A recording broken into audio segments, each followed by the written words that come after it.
Toyota CHR drugiej generacji z 2024 roku, zasilana hybrydą z wolnostącym silnikiem z wtryskiem pośrednim o pojemności 1800 cm3 i mocy 140 koni mechanicznych, osiąganej przy 5200 obrotach na minutę.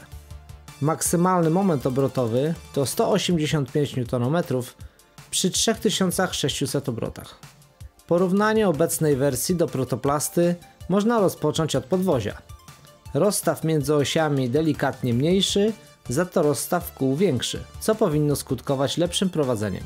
Jeśli chodzi o wnętrze, to najpoważniejsza zmiana dotyczy tylnego rzędu siedzeń, na którym nie siedzi się już jak w więźniarce, ale wygospodarowano więcej miejsca na nogi i powiększono powierzchnię tylnych szyb, co zmniejszyło klaustrofobiczne doznania pasażerów.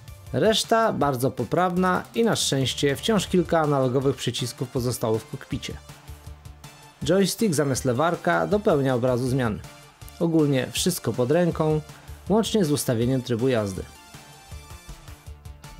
Z zewnątrz kosmiczne kształty i takież oświetlenie. Klamki tylnych drzwi są już w odróżnieniu od pierwszej wersji w zasięgu dzieci, ale za to automatycznie chowane po uruchomieniu silnika i jest to wyraźnie słyszalne wewnątrz i na zewnątrz.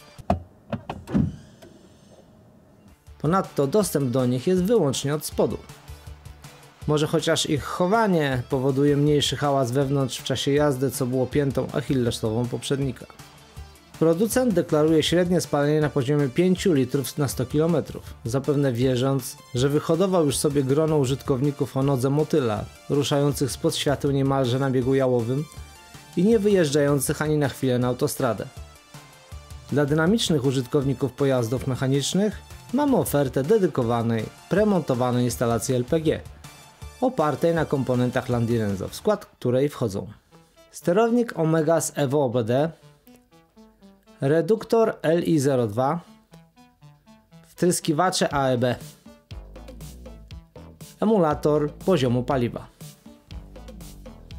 Wspomniany sterownik dzięki zaawansowanym strategiom gwarantuje bardzo dobrą współpracę instalacji z silnikiem, zachowując przy tym walory ekonomiczne. Został zamontowany na inwerterze w pobliżu zbiorniczka płynu hamulcowego. Jest wspomagany przez emulator poziomu paliwa. Reduktor LI02 został zamontowany do podłużnicy po stronie kierowcy. Aby usprawnić obsługę, elektrozawór wraz z filtrem fazy ciekłej został zamontowany do kolumny MacPhersona po stronie pasażera. Listwa wtryskiwaczy AEB w dwóch blokach po 2 została zamontowana bezpośrednio nad głowicą, aby maksymalnie skrócić długości rurek podających gaz do kolektora. Gwarantuje to płynne przejście między trybami zasilania. Wszystkie komponenty w komorze silnika zostały zamontowane z użyciem personalizowanych i zabezpieczonych antykorozyjnie wsporników. Przewody gumowe biegnące w pobliżu katalizatora zostały zabezpieczone niepalną osłoną, a przewód gazowy zabezpieczony przed przetarciem za pomocą osłony polipropylenowej. Wszystko pozycjonowane za pomocą plastikowych kajdanek.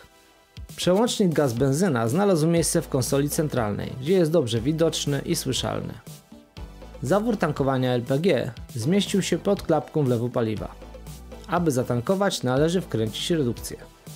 Zbiornik LPG typu 565/180 o pojemności 34 litrów został zamontowany w bagażniku. Większy zbiornik jeszcze bardziej ograniczyłby jego pojemność. Podłoga bagażnika wymagała usztywniającego wzmocnienia, a ułożenie zbiornika zastosowania pianek poziomujących pokrywę. W celu uzyskania bliższych informacji o warunkach zabudowy prosimy o kontakt z wybranym warsztatem sieci Gas Specialist. Link do wyszukiwarki warsztatów znajduje się w opisie filmu. Zapraszamy do subskrypcji naszego kanału i śledzenia nas na Facebooku.